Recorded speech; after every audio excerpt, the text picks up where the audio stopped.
जय सिया राम और आप सभी को होली की बहुत ढेर सारी शुभकामनाएं। बोलिए सद्गुरुदेव भगवान की जय। मुझे महाराज जी के साथ 2 बार होली मनाने का अवसर मिला और मैं उस समय टीनेजर ही थी और मैंने महाराज जी को कथा कहते हुए सुना था, बहुत धीर गंभीर मुद्रा में और इतनी भारी कथा। इस हिसाब से कि मैं कम उम्र की थी और मुझे कुछ भी नहीं पता था, तो उस हिसाब से मैं कह रही हूँ कि भारी कथा, और असली में भारी कथा तो थी ही उनकी। तो मुझे ये मौका मिला, तो मुझे विश्वास नहीं हुआ महाराज जी को देख के कि ये वही महाराज जी हैं जो इतने धीर गंभीर रहते हैं, और होली पे उनका एक अलग ही रूप देखने को मिला। बिल्कुल भी इमेजिनेशन में आ नहीं सकता उनका ये रूप, जिन्होंने उनको कभी भी वैसे नहीं देखा था। तो रामायणम का जो बड़ा वाला हॉल होता था, उसमें हम लोग नीचे बैठ जाते थे और ऊपर जो एक स्टेज टाइप का था उस पर महाराज जी बैठते थे। वहाँ ठाकुर जी और किशोरी जी को विराजा जाता था और भी जो है भगवान के विग्रह विराजे जाते थे, और चांदी की महाराज जी की पिचकारी और बाल्टी थी, और महाराज जी एक चुनरी धारण करते थे और प्रभु का चित्र भी हाथ में लिए रहते थे, और सामने तो ठाकुर जी विराजे हुए होते थे और बीच बीच में वो पिचकारी से भगवान जी के साथ होली खेलते थे, जिसमें केसर वगैरह डला हुआ होता था उस जल में, और हम लोग के ऊपर भी मारते थे। तो मुझे याद है कि पहले तो वो वाला कैमरा होता था, एनालॉग वाला, पता नहीं शायद उसको यही कहते हैं, कोडैक वगैरह वाला जो हम लोग बचपन में यूज़ करते थे। तो मैं महाराज जी की फ़ोटो खींच रही थी, तो महाराज जी ने हंसते हुए स्टेज से ही मेरे कैमरे के शीशे पे दे पिचकारी मारी, और मुझे इतनी ज़ोर की हंसी आई और मुझे विश्वास नहीं हुआ कि महाराज जी ऐसी भी शैतानियाँ कर सकते हैं। और वहाँ बहुत सुंदर सुंदर पद गाए जाते थे और कई वरिष्ठ लोग होते थे। वो टोपी जो तिकोनी टोपी, तिकोनी कहें या उसको, जो पहले के बड़े लोग पहना करते थे हर त्योहार पे, मेरे घर में भी मेरे पापा और भैया सब लोग पहनते थे, बाबा त्योहार पे वही वाली टोपी और धोती कुर्ता ये सब पहने हुए, और हम लोग, और इतना ज़्यादा आनंद आता था, ऐसा लगता था कि यही अपना घर है और यही असली होली है। अब महाराज जी सबके पर्सनली गुलाल का टीका लगाते थे, और जो महाराज जी के कमरे के बाहर भी जो ठाकुर जी सारे दरबार जो विराजते थे, वहाँ पर भी जो है महाराज जी बैठ के और वहीं पद गाए जाते थे और होली खेलते थे।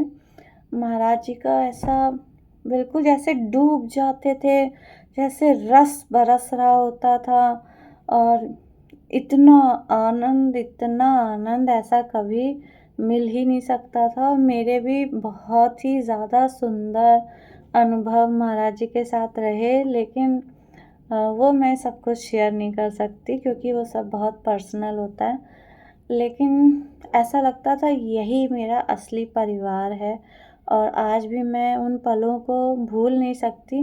मैं एक अगर जैसे रूपरेखा खींचूँ तो बस वो इतनी ही बातें हैं जो मैंने आपको बताई, लेकिन इन बातों में इनफाइनाइट खुशी मिलती थी, और जब तक सांस है तब तक वो कभी दृश्य भूल नहीं सकते कि क्या मज़ा आता था, क्या होली खेली जाती थी। फिर उसके बाद क्या होता था कि महाराज जी तो ऊपर ऐसे खेलते थे, हालांकि वो नीचे भी आते थे उतर के, और तब भी हम लोग का हंसी ठिठोली और ये सब होता था, प्रसाद भी मिलता था। लेकिन दिन के समय फिर हम लोग नीचे आके भयंकर वाली होली खेलते थे, काले नीले पीले रंगों से, और महाराज जी के वरिष्ठ शिष्य व्यास जी और बाकी सब लोग भी बाल्टियों से एक दूसरे के ऊपर भयंकर वाले रंग डालते थे। और जो एक लकड़ी वाला लोडर नहीं होता है, जिसमें थोड़े बहुत सामान, जिसके आगे साइकिल जैसी लगी होती है और पीछे ऐसा चौकोर जैसा लकड़ी वाला होता है, उसमें हम लोग बैठ के फ़ोटोज़ खिंचाए थे और फिर बाद में महाराज जी भी आ गए थे और रामायण आश्रम में जो बड़ा सा पेड़ था उसके चबूतरे पे महाराज जी बैठते थे और हम लोग की फ़ोटोज़ भी हैं जो मैं कुछ यहाँ पर ऐड कर दूँगी आपके देखने के लिए। और इस मज़ा ही आ जाता था, क्या ही बताया जाए उस रस का, आनंद का। हम लोग इतने सौभाग्यशाली हैं कि वो हमको मिला, मुझे 2 बार मिला।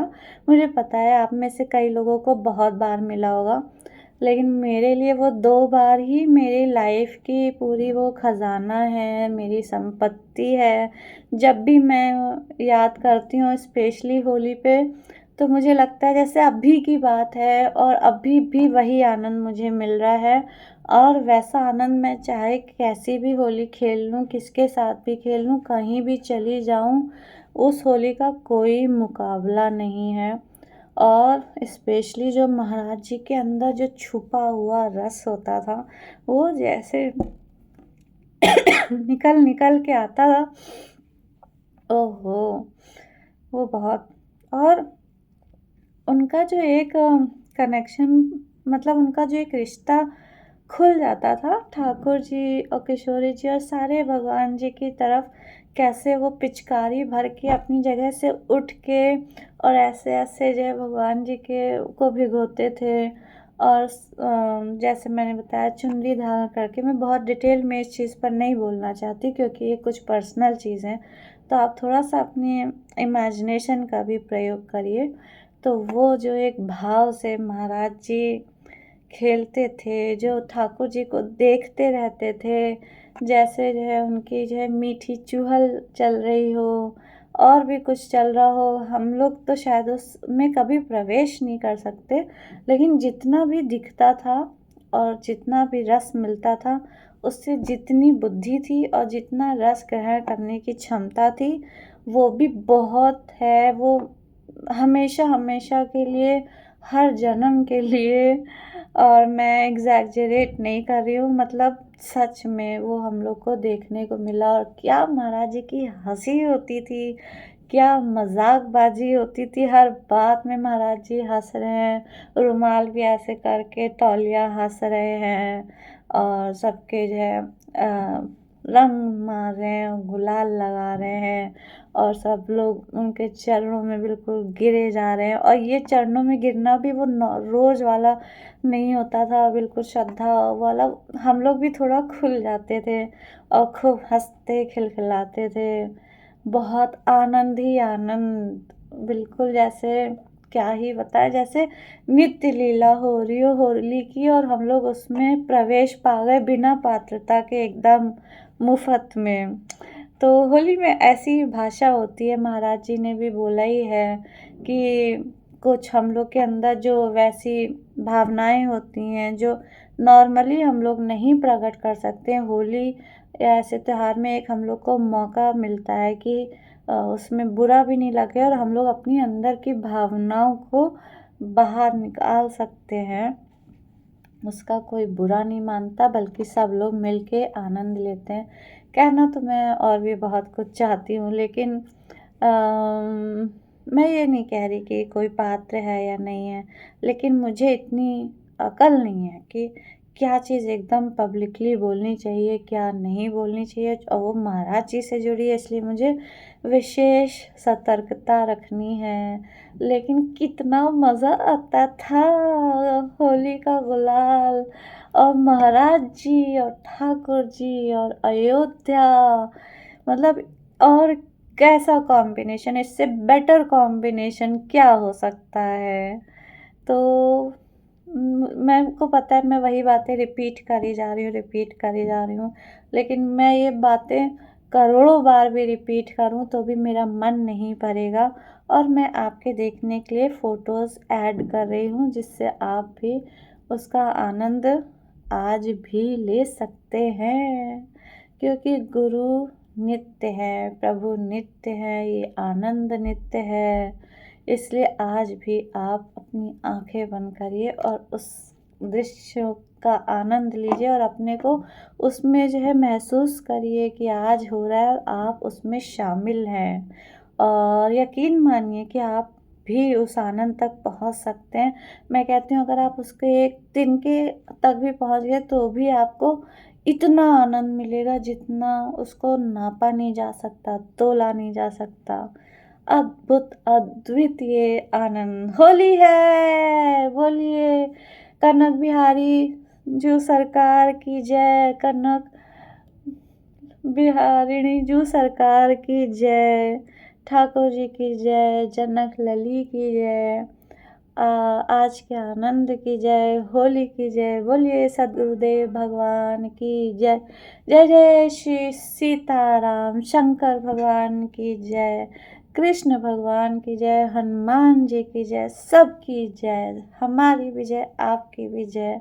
सद्गुरुदेव भगवान की जय। जय जय श्री सीताराम।